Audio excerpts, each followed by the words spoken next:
ஊடக மற்றும் பத்திரிகை நண்பர்களுக்கு என்னுடைய முதற்கண் பணிவான வணக்கம். குறிப்பாக ஒரு கடந்த 2-3 தினங்களாக இந்தியாவையே கொடுக்கக்கூடிய அளவுக்கு இந்த கொல்கத்தாவில் நடந்த மருத்துவருடைய கொடூரமான கொலையும் பாலியல் கொடுமையும் ஒரு பெரிய அதிர்ச்சி அளிக்கிற சம்பவமாக நடந்திருக்கு. ஒரு பயிற்சி மருத்துவருக்கு மருத்துவமனையில் அங்கே இருக்கிற செமினார் ஹாலில் இவ்வளவு மூர்க்கத்தனமாக நடந்திருக்கிறது ரொம்ப வன்மையான கண்டனத்துக்குரியது.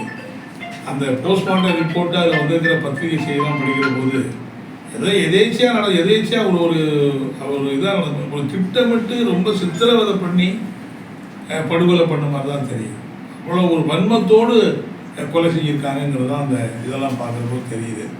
ஆனால் என்னென்னா இவ்வளவு பெரிய ஒரு அதிர்ச்சி அடைஞ்சு ஒரு இந்தியாவே குலுங்கி போயிருக்கிற இந்த விஷயத்தில் அந்த மேற்கு வங்காள அரசு உண்மையான குற்றவாளிகளை கைது பண்ணுறதுக்கும் அந்த சாட்சி மற்ற சடயங்கள்லாம் பாதுகாப்பதற்கான நடவடிக்கை எடுக்காம முழுக்க அந்த குற்றவாளிகளை பாதுகாக்க அந்த தடயங்களை அழிப்பதற்கான நடவடிக்கை தான் அவங்க மேற்கொண்ட மாதிரி தெரியுது. குறிப்பாக அங்கே இருக்கிற அந்த சுவரை போய் இடிச்சிருக்கிறாங்க, அந்த தடயங்களை பூரா அழிக்கிறதுக்கான ஏற்பாடு பண்ணியிருக்காங்க. இதையெல்லாம் பார்க்குற போது மேற்கு வங்காளத்தில் இளைஞர்கள் மாணவர்கள் குதித்து போராடுறாங்க. அந்த மருத்துவமனையே ஆத்திரத்தில் போய் ஜனங்க அடித்து நொறுக்கி இருக்கிற சம்பவங்கள்லாம் நடக்குது.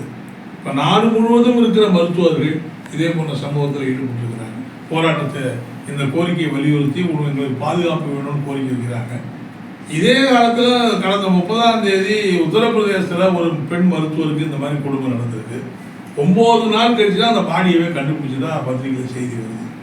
அப்போது ஒரு உயிர் காக்கும் பணியில் ஈடுபடக்கூடிய மருத்துவர்களுக்கே பாதுகாப்பு இல்லைன்னா யாருக்கு பாதுகாப்பு இருக்குது அந்த நாட்டில்ங்கிற கேள்வி பெரிய கேள்வியாக இருக்குது. அது மட்டும் இல்லை, அது எத்தனை மணிக்கு ஒருத்தருக்கு நோய்பட்டாலும் மருத்துவர்கள் தான் காப்பாற்ற வேண்டும். அப்படி பண்ண இரவு பகல் பாராமல் உயிரை பணயம் வைத்து பணியாற்றக்கூடிய மருத்துவர்களுக்கு பாதுகாப்பு இல்லைன்னா எப்படி நாளைக்கு மருத்துவ பணி செய்வாங்க? இதனால எவ்வளோ பெரிய உயிர் இழப்பு ஏற்படும் என்பதெல்லாம் ஆழமாக சிந்திச்சு பார்க்க வேண்டியது. எனவே மேற்கு வங்காள அரசு ரொம்ப வன்மையான கண்டனத்துக்குரிய அரசாக இருக்குது. இப்போ சிபிஐ விசாரணைக்கு உத்தரவிட்டுருக்கிறாங்க. அது மட்டும் இல்லாமல் நம்ம உச்சநீதிமன்றம் அந்த வழக்கை சூமோட்டாக எடுத்துக்கிட்டு விசாரிக்கணும்னு சொல்லியிருக்காங்க. இன்றைக்கி நாடு முழுவதும் இருக்கிற இந்தியா முழுவதும் இருக்கிற மருத்துவர்கள் ஒன்று சேர்ந்து போராடிட்டு இருக்கிறாங்க. மார்க்சிஸ்ட் கட்சியை கம்யூனிஸ்ட் கட்சியை பொறுத்தவரையில் அந்த போராடுகிற மருத்துவர்களுக்கு நாங்கள் முழு ஆதரவு தெரிவிக்கிறோம், பக்கபலமாக இருக்கிறோம். அவங்களுடைய கோரிக்கை 100க்கு 100 நியாயமானது. அந்த மருத்துவர்களுக்கான உரிய பாதுகாப்பு ஏற்பாட்டுக்கு அரசு, மத்திய அரசு, மாநில அரசுகள் உறுதியளிக்கணும், உத்தரவாதமான ஏற்பாடுகளை பண்ணணும். அந்த ஆர்ஜேகே மருத்துவமனையில் இந்த கொடூரத்தில் ஈடுபட்டிருக்கிற உண்மையான குற்றவாளிகள், அதில் பெரிய பல அரசியல் பிரமுகர்களும் அரசியல் செல்வாக்குள்ளவர்களும் இருப்பாங்கிற மாதிரி தான் தெரியுது. அப்போ அதெல்லாம் அந்த மருத்துவமனை நிர்வாகமும் அதில் மௌனம் காத்துக்கிட்டு தான் இருக்குது. இவ்வளோ பெரிய சம்பவம் நடந்திருக்கிறது. எனவே அந்த உண்மையான குற்றவாளிகளை கண்டுபிடிச்சு நடவடிக்கை எடுக்க வேண்டும் என்பதையும் நாங்கள் வற்புறுத்தி கேட்டுக்க விரும்புகிறோம். எதிர்காலத்தில் இந்த மாதிரி சம்பவங்கள் நடக்காமல் பாதுகாக்க வேண்டிய பொறுப்பு மத்திய அரசுக்கும் மாநில அரசுகளுக்கும் இருக்குது என்பதை நான் தெரிவிச்சுக்க விரும்புகிறேன். 2வது, குடியரசு தின சுதந்திர தின விழாவில் பிரதமர் மோடி அவர்கள் பேசியிருக்கிற பேச்சு பார்த்தா கிட்டத்தட்ட அவர் இந்த தேர்தல் முடிவுகளோ தேர்தலில் ஏற்பட்டிருக்கிற மாற்றங்களை பற்றி கொஞ்சம் கூட கவலைப்பட்ட மாதிரியே தெரியல. ஒரு தனிப்பெரும்பான்மை ஆட்சிக்கு வர வாய்ப்பு இல்லை. தன்னுடைய சொந்த கட்சி ஏற்கனவே இருந்த இடங்களோட குறைச்சி வெற்றி பெற்றிருக்கு.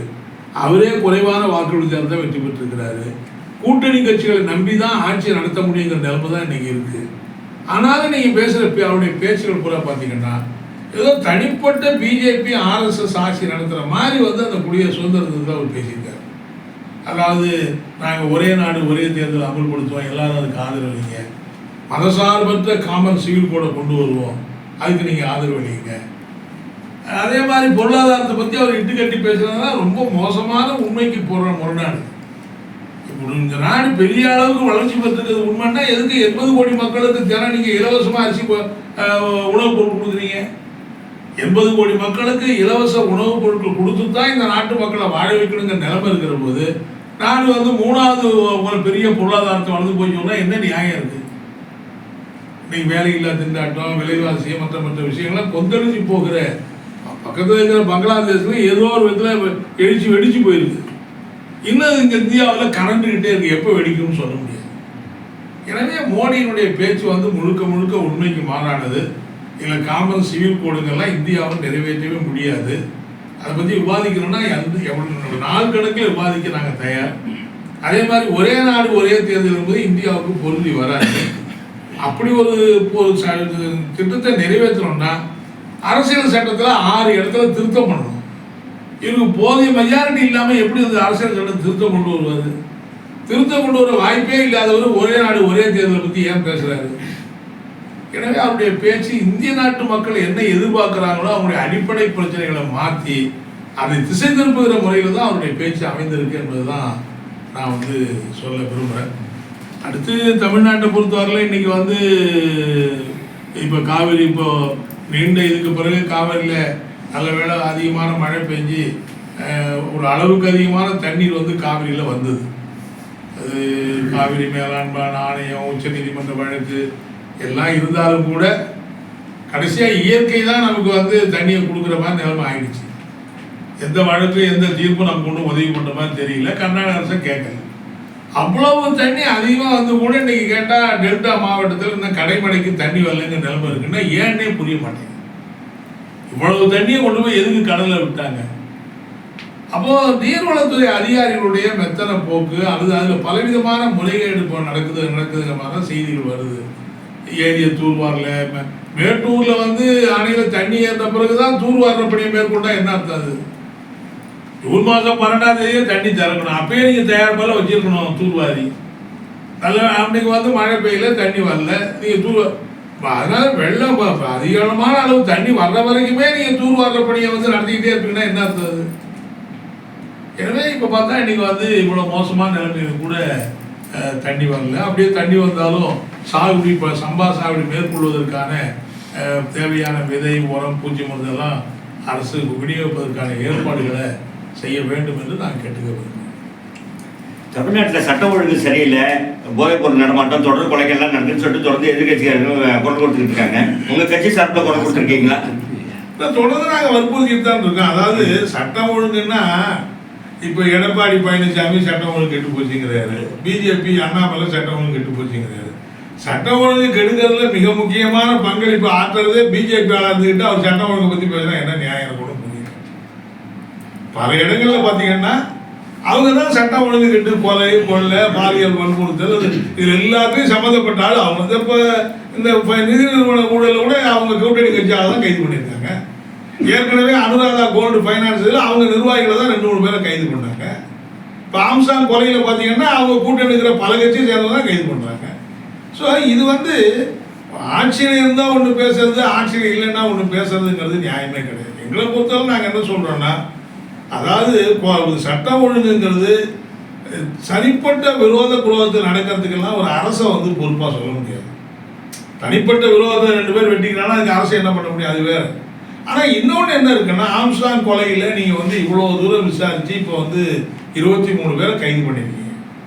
இந்த 23 பேர் திடீர்னு இன்னைக்கு வந்துடல. இவங்கெல்லாம் ஒரு 10 வருஷமா 15 வருஷமா இந்த சமூக விரோத நடவடிக்கையில் ஈடுபட்டிருக்காங்க. கூலிப்படை கலாச்சாரம் பெருகி போயிருக்கு. எனவே தமிழ்நாடு காவல்துறைக்கு நாங்கள் சொல்ல விரும்புறது, இன்னைக்கு நீங்கள் இந்த அரசு உறுதியாக நடவடிக்கைன்னு சொன்ன பிறகு இதே காவல்துறை தான் இவங்களெல்லாம் விசாரித்து கைது பண்ணீங்க. ஏன் இத்தனை வருஷம் நீங்கள் கைது பண்ணலைங்கிற கேள்வி ஒன்று இருக்க தானே செய்யுது. இதே எடப்பாடி ஆட்சியில் இந்த இதெல்லாம் நடந்தானே இருக்கு, ஏன் அவர் கைது பண்ண சொல்லலைங்கிற கேள்விக்கு அவரும் பதில் சொல்லணும்ல. எனவே இது மாதிரி திட்டமிட்டு கூலிப்படை கலாச்சாரம், போதைப் பொருள் விநியோகம், இந்த மாதிரி விஷயங்கள்ல ஒரு கவலை அளிக்கிற நிலைமை இருக்குங்கிறது உண்மைதான். அது இன்னைக்கு நேற்று வந்ததில்லை, தொடர்ந்து பல ஆண்டுகளாக இருந்துகிட்டே இருக்கு. அதன் மீது அரசும் காவல்துறையும் உரிய நடவடிக்கை எடுத்து கட்டுப்படுத்துவதற்கு வேணுங்கிறத நாங்கள் தொடர்ந்து வருவோம். திமுகவோட பிஜேபி ரகசிய கூட்டணி வச்சிருக்குன்னு சொல்லிட்டு எடப்பாடி சொல்லியிருக்கிறாரு. ஏன்னா இப்போ நாணய வெளியீட்டு விழா மத்திய மந்திரி கலந்துருக்கிறாரு. இவங்க டீ பார்ட்டியில் போக மாட்டேன்னு சொல்லிட்டு மத்திய டீ பார்ட்டிக்கெல்லாம் போயிருக்காங்க. இதெல்லாம் வச்சு அவர் ஒரு கருத்து தெரிவிச்சிருக்காரு. அதை பற்றி சொல்லுங்க. எடப்பாடி அவருக்கு ஏதாவது வெறுமாய மூடுறவருக்கு அவர் கிடைச்சா போதுங்கிற மாதிரி பண்ணிட்டு இருக்காருங்க அவரு. அதாவது எங்களை பொறுத்தவரை நாங்கள் ஆளுநருடைய டீ பார்ட்டிக்கு போகிறது இல்லைங்கிற முடிவு எடுத்து தொடர்ந்து கடைபிடிக்கிறோம். கூட்டணி கட்சிகள் எல்லாமே அதான் கடைபிடிக்கிறோம். திமுக அரசாங்கம், தமிழக அரசை பொறுத்தவரையில் கடந்த காலத்தில் அவங்க புறக்கணிச்சிருக்காங்க. இன்னைக்கு சரி ரொம்ப தொடர்ந்து புறக்கணிக்க வேணாம், அரசுக்கு அரசு அந்த மாதிரி ஒரு தொடர் விரோதம் வேணாங்கிறத கூட அவங்க முடிவு எடுத்துருக்கலாம். பட் எங்களுக்கு அதே மாதிரி ஒரு நாணயம் கலைஞருக்கு ஒரு நாணயம் வெளியிடுறதுங்கிறத மத்திய அரசாங்கத்தை இவங்க கேட்குறாங்க, அதை அவங்க ஏற்றுக்கிறாங்க, அதுக்கு ஒரு விழா நடக்கிறாங்க. இதனால் பாஜகவுக்கும் திமுகவுக்கும் ஒரு பெரிய அரசியல் உறவு ஏற்பட்டுரும் அப்படிங்கிற மாதிரி. இப்படி இருந்தாலும் அது மத்திய அரசு, இவங்க மாநில அரசு, ரெண்டு அரசுகளும் சில விஷயங்களை இணைஞ்சு தான் செயல்பட வேண்டிய தேவை இருக்குது. ரெண்டு அரசும் எதிரும் எதிரமாக இருந்துகிட்டே இருக்க முடியாது. அதனால ரெண்டு கட்சிகளுக்கான உறவு ஏற்பட்டுரும் அப்படின்னு சொல்வதற்கான முகாந்திரத்தை பார்த்து பிஜேபி தொடர்ந்து தமிழகத்தை புறக்கணிக்குது. இப்போ இந்த ரயில்வே திட்டத்துக்கு கூட ஒதுக்கின நிதியே இப்போ இல்லை அப்படின்னு சொல்ற அளவுக்கு தான் இப்போ தகவல்லாம் வெளில வந்துகிட்டு இருக்கு. அதை பற்றி சொல்லுங்க. ஆமாம், அதாவது இந்த இப்போ அவங்க வெளியிட்டிருக்கிற அந்த பட்ஜெட்டுக்கு பிறகு வெளியிட்டிருக்கிற அந்த புத்தகத்தில் பார்த்தா ஏற்கனவே அறிவிச்ச நிதியை விட இப்போ குறைச்சிருக்காங்க. அதே மாதிரி நீங்கள் பார்த்தீங்கன்னா சென்னை மெட்ரோவுக்கு 63,000 கோடிக்கு அனுமதி அவங்க தான் கொடுத்தாங்க. ஆனால் இப்போ என்ன சொல்லிட்டாங்க, அது முழுக்க முழுக்க மாநில அரசு திட்டம் அப்படின்னு சொல்லிட்டாங்க. அப்போ மாநில அரசு 63,000 கோடிக்கு ஒரு திட்டத்தை செயல்படுத்த முடியுமா? அப்படி செயல்படுத்தினா இந்த அரசாங்கம் வேற ஏதாவது திட்டங்களை நிறைவேற்ற முடியுமா? அப்போ பிஜேபியை பொறுத்தவரை அவங்க மாற தயாராக இல்லை. அவங்க தமிழ்நாட்டையும் தமிழ்நாட்டு மக்களை பழிவாங்கிற போக்கில் உறுதியாக இருக்காங்கிறதுக்கு தான் இந்த ரயில்வே திட்டங்களுக்கு பணத்தை குறைச்சிருக்கிறது. மெட்ரோ திட்டத்துக்கு சுத்தமாகவே நான் பணம் கொடுக்க மாட்டேன்னு சொல்லியிருக்கிறதுலாம் தமிழ்நாட்டை பழிவாங்கிற போக்கில் பிஜேபி இருப்பதற்கான ஒரு மையமான ஆதாரம் தான் நான் சொல்லுவேன்.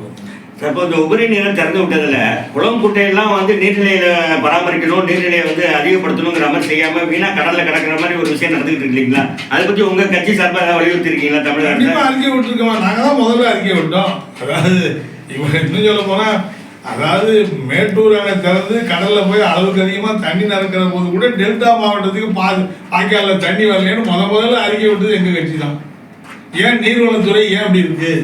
ஜூன் மாதம் 12ஆம் தேதியே நீங்கள் மேட்டூரை திறக்கிற மாதிரி நிலைமை இருக்க வேண்டிய நீங்கள் ஏன் இந்த ஆகஸ்ட் மாதத்தில் கூட நீங்கள் திறக்க மாட்டேங்கிறீங்க அப்படின்னு சொன்ன பிறகுதான் அவசரமாக அப்புறம் எங்கேயோ சில இடங்களில் தண்ணியை திறந்து விட்டாங்க. இப்பயும் முழுசாக திறக்கல.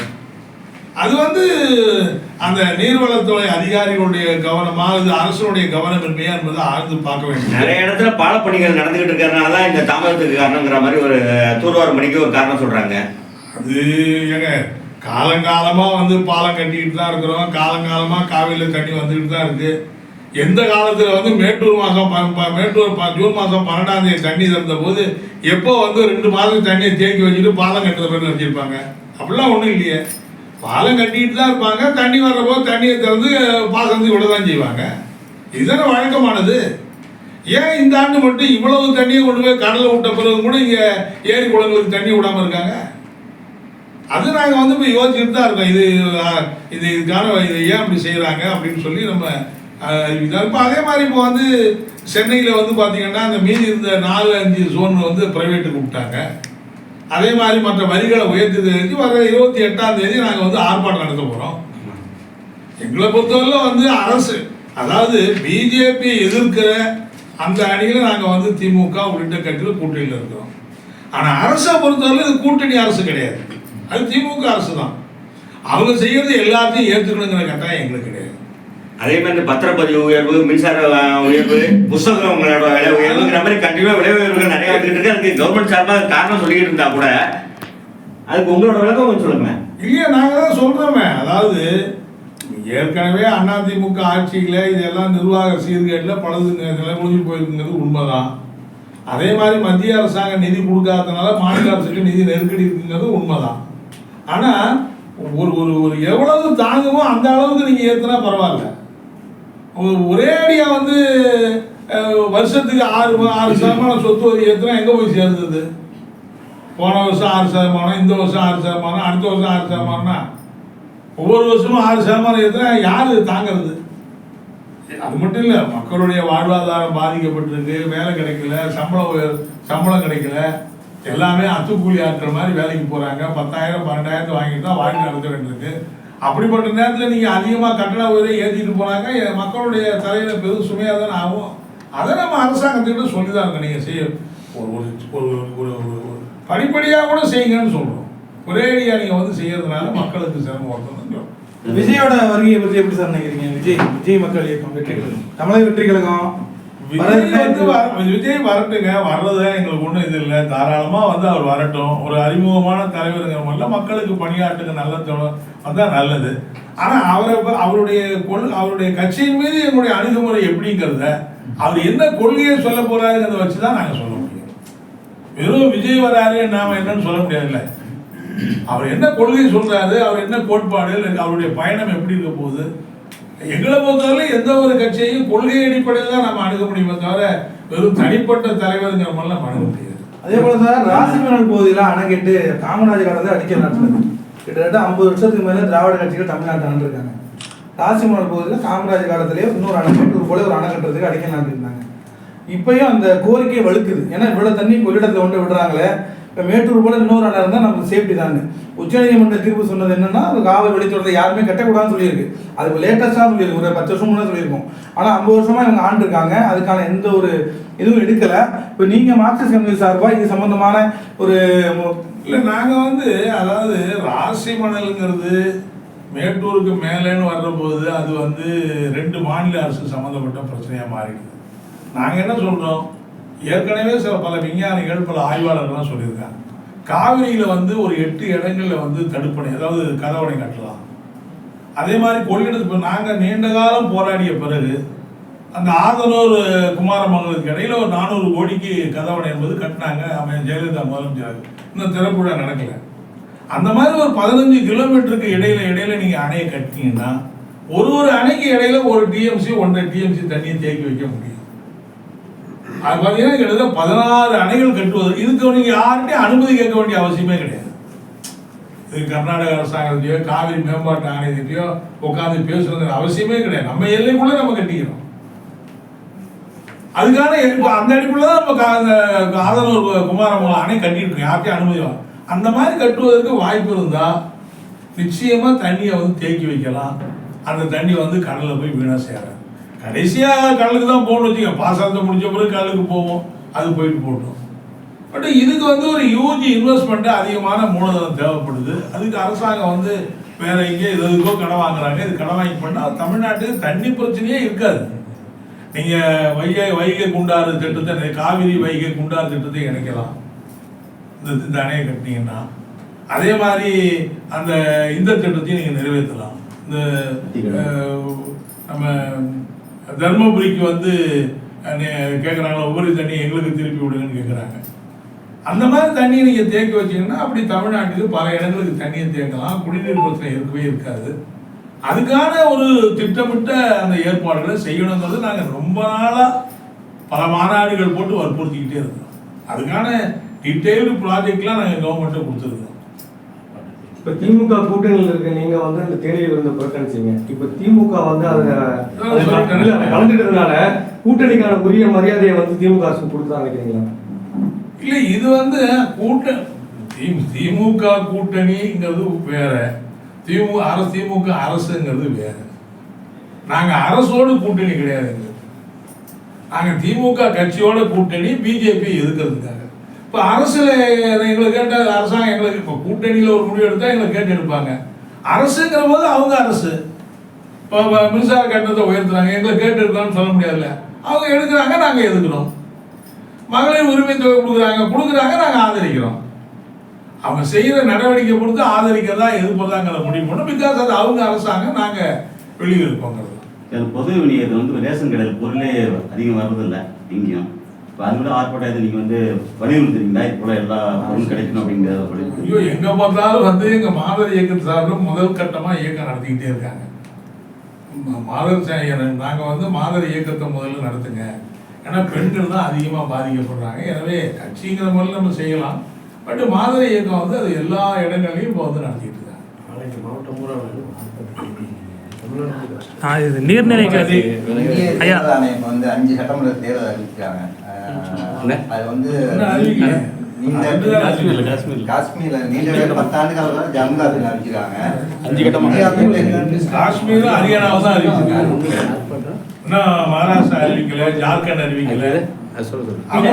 அவர் என்ன கேட்க வர்றாருன்னா, இந்த ஒரே நாடு ஒரே திட்டம் தேர்தல் வரும்னு சொல்லும் பொழுது இப்ப இந்த 2 வேற சட்டமன்ற மட்டும் எப்படி அறிவிச்சிருக்கீங்கன்னு கேட்க வர்றாரு. அதுதான் அவர் கேட்க வர்றாரு. சொல்றது ஒண்ணு சரி. நடைமுறைக்கு வராதுன்னா அவங்களுக்கும் தெரியுங்க. இப்ப அப்ப நான் என்ன கேட்கறேன்னா, அப்படின்னா பார்லிமெண்ட் தேர்ந்தெடுத்த பார்லிமெண்ட்டை கலைக்க நம்ம முடியுமா? அது 5 வருஷத்துக்கு முன்னாடி கலைச்சு மீண்டும் தேர்தலுக்கு வருவார் அவரு? இல்ல அது ஜனாதிபதி உரையிலையும் பேசிட்டு இப்ப 2 அறிவிச்சிருக்காங்கல்ல, அதுக்காக தான் அது மாதிரி செய்யணும். ஆர்ப்பாட்ட தேதி என்னைக்கு அதை டீட்டெயில் சொல்லுங்க. மாதசங்கம் 28 சென்னையில. இது ஏற்கனவே அறிவிச்சாச்சா? இங்கே தான் ஃபஸ்ட்டு அறிவிக்கிறீங்க? ஆமா ஆமா, ஃபஸ்ட்டு இங்கே தான் அறிவிக்கிறீங்க. அதுக்கு தான் போடுறாங்க. சென்னையில் ஆர்ப்பாட்டம். ஆமா, சென்னையில வந்து சொத்து வரி உயர்வு, அந்த 4-5 ஜோன், அதை வந்து அதுதான் 2 இருக்கு தூய்மை பணியில, மீதி எல்லாம் தனியாருக்கு விட்டாங்க. இந்த மாதிரி பல வரிகளை வந்து 200%, 300% உயர்த்துக்கிறத கண்டிச்சு நம்ம வந்து 28 சென்னையில ஆர்ப்பாட்டம். சென்னையில் மட்டுமா? இங்கேயும் சென்னை கார்பரேஷன்ல மட்டும். இது கார்பரேஷன் தான் அது செய்யுது, மாநகராட்சி. மாநகராட்சியில் மட்டும்தான். இப்போ நீர்நிலை புறம்போக்கில் இருக்கவங்களுக்கு இப்போ வந்து நிர்வாகத்துறை அதிகாரிகள் வந்து கோர்ட்டு உத்தரவு இருந்தால் மட்டும்தான் அந்த இடத்த வந்து ஆக்கிரமிப்பில் இருக்குன்னு சொல்லி அகற்றுறாங்க. ஆனால் சாதாரணமாகவே அதுக்கான அதிகாரம் அவங்களுக்கு இருக்குது, ஆனால் அதை பயன்படுத்தாமல் கோர்ட்டு உத்தரவு இருந்தால் மட்டும் தான் நாங்கள் பண்ணுவோம்னு சொல்லி பண்ணிட்டு இருக்காங்க. இது நீங்கள் என்ன நினைக்கிறீங்க? அது ஒரு நேர்நிலை ஆக்கிரமிப்பாங்கிற பிரச்சனை ஒரு இந்த பிரச்சனைங்க, ரொம்ப கவனிக்க வேண்டிய பிரச்சனை. அதாவது நீர்நிலைகளை ஒழுங்காக பராமரித்து அந்த நீர்நிலைகளில் பாதுகாத்துருந்தாங்கன்னா யாரும் போய் குடியேற மாட்டாங்க. நீர்நிலைகளை 10 ஆண்டு 20 ஆண்டுகளுக்கு பராமரிக்காமல் அதெல்லாம் மூடாகி அங்கே வந்து சரி யார் நம்ம போய் வீடு கட்டுமேங்கிற போய் கட்டிடுறாங்க. அப்புறம் சில பேர் கோர்ட்டுக்கு போன பிறகு அது நீர்நிலை அது அப்புறம் இடிக்க போங்க வாங்கன்னு சரி. எங்களை பொறுத்தவரையில் நீர்நிலைன்னு சொன்னால் நீதிமன்றம் சொன்னாலும் சொல்லாட்டினாலும் அங்கே ஆக்கிரமிப்பு அனுமதிக்கக்கூடாது. ஆனால் அதே சமயம் ஆக்கிரமிப்பு இருக்குன்னாங்கன்னா அவங்கள பூரா நீங்கள் இடித்து தூக்கி வெளில கிடாச்சிட்டு போகிறது ஒன்றும் நியாயம் கிடையாது. அப்போ அவங்களுக்கு ஒரு மாற்று இடத்த கொடுத்து அவங்க வந்து குடியமர்த்துற ஏற்பாடு நீங்கள் ஒழுங்காக பண்ணுங்க. நீர்நிலைகளை பாதுகாப்பது எவ்வளவு அவசியமோ அதே மாதிரி அங்கே இருக்கிற குடியிருக்கிற மக்களை பாதுகாப்பதும் அதை விட முக்கியமானது. மக்களை பூரா அழிச்சிட்டு நீர்நிலையை பாதுகாக்க போனால் என்ன பண்ண முடியும்? அதில் பாதிக்கப்பட்ட சாமானியர்கள் மட்டும்தான் அது பெரிய ஆக்கிரமிப்பு. ஆமாம் ஆமாம், எல்லாம் ஏழை எளிய மக்கள் தான். இதே வசதி படைச்சவங்க எங்கேயா இருந்தாங்கன்னா அதை ஒன்றும் பண்ண மாட்டேங்கிறீங்க. பல இடங்களில் பெரிய பெரிய கட்டடங்களே கட்டிருக்காங்க, அதெல்லாம் பட்டாவே கொடுத்துருக்காங்க. இவங்க அது எலக்ட்ரிசிட்டி பவர்லாம் அவங்க அப்பயே வந்து நீர்நிலையத்தில் எந்த கொடுக்காம நிப்பாட்டலாமே, அப்படியே அப்படி கொடுக்குறாங்க. அதான் சொல்றாங்க, எல்லாத்தையும் இவங்க செஞ்சுட்டு கடைசியாக குற்றவாளி யாருன்னா அந்த ஏழை எளிய மக்கள் தான் குற்றவாளி ஆக்குறாங்க. அதனால அது அது அது வந்து நாங்கள் எப்பயும் அதில் வந்து நீர்நிலைகளை அப்புறமே படுத்தக்கூடாதுன்னு நான் சொல்லலை. உண்மையிலே நீர்நிலை பாதுகாக்கப்படணும். அது ரொம்ப சமூகத்துக்கு நீண்ட நெடிய காலத்துக்கு தேவை இருக்குது. அதை பாதுகாக்கணும், நடவடிக்கை எடுங்க. ஆனால் அந்த மக்களை கொண்டு போய் ஒழுங்காக ஒரு இடத்துல குடியமர்த்தி அவங்க வீடு மற்றதை கட்டி கொடுக்குற ஏற்பாடு அதுதான் நீதிமன்றமும் சொல்லுது. பல இடத்துல என்ன பண்ணாங்கன்னா வீடு இடிச்சு போட்டுறாங்க. அந்த வீடு இடிச்சு குப்பையை கூட எடுக்கிறது இல்லை. அந்த வீடு இடிச்சதெல்லாம் அப்படியே தான் கிடக்கு. இந்த மக்களும் அனாத மாதிரி தூக்கி எங்கே வேணும் அகதிகள் அவங்க. அது செய்யக்கூடாது என்பதை நான் வற்புறுத்தேன். அந்த உத்தரவு பிறப்பிக்கிற அந்த மதுரை உச்சநீதிமன்ற கிளையே வந்து நீர்நிலை புறம்போக்கில் தான். ஆமாம் இருக்கு. அவங்க நிறைய ஊர்ல கலெக்டர் ஆஃபீஸ் இருக்கு, பஸ் ஸ்டாண்ட் இருக்கு, பல இடங்கள் நீதிமன்றம் இருக்கு. அதெல்லாம் கேட்டால் பல தனியாருக்கே பட்டா கொடுத்துருக்குறாங்க. நடு இடத்துல பட்டா கொடுத்து எப்படி பட்டா கொடுத்தாங்க? இந்த ஏழை எளிய மக்களுக்கு பட்டா கொடுக்கறத மறுத்துட்டாங்க. நன்றி, ரொம்ப நன்றி, ரொம்ப நன்றி.